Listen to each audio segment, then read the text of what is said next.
ವಾರ್ತಾ ಮತ್ತು ಸಾರ್ವಜನಿಕ ಸಂಪರ್ಕ ಇಲಾಖೆಯಿಂದ ಕಲಬುರಗಿ ನಗರದ ಕೇಂದ್ರ ಬಸ್ ನಿಲ್ದಾಣದಲ್ಲಿ ಆಯೋಜಿಸಿದ ರಾಜ್ಯ ಸರ್ಕಾರದ 2 ವರ್ಷಗಳ ಸಾಧನೆ ಬಿಂಬಿಸುವ ಮಾಹಿತಿ ಮಳಿಗೆ ಪ್ರದರ್ಶನವನ್ನು ವೈದ್ಯಕೀಯ ಶಿಕ್ಷಣ, ಕೌಶಲ್ಯಾಭಿವೃದ್ಧಿ, ಉದ್ಯಮಶೀಲತೆ ಹಾಗೂ ಜೀವನೋಪಾಯ ಖಾತೆ ಸಚಿವ ಡಾಕ್ಟರ್ ಶರಣಪ್ರಕಾಶ್ ಪಾಟೀಲ್ ಉದ್ಘಾಟನೆಯನ್ನು ಮಾಡಿದರು. ಮಳಿಗೆಯಲ್ಲಿ ಕೈ ಸರ್ಕಾರದ ಪಂಚ ಗ್ಯಾರಂಟಿ ಯೋಜನೆಗಳ ಕುರಿತು ಮಾಹಿತಿ ಒಳಗೊಂಡಿದೆ.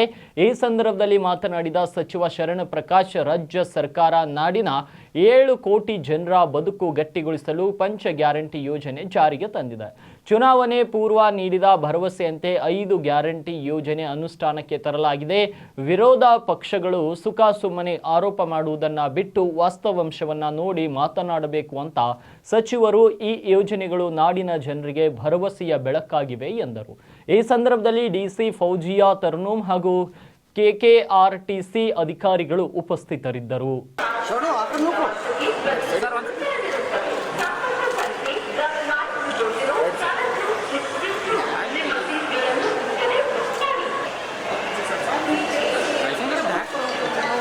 Sure.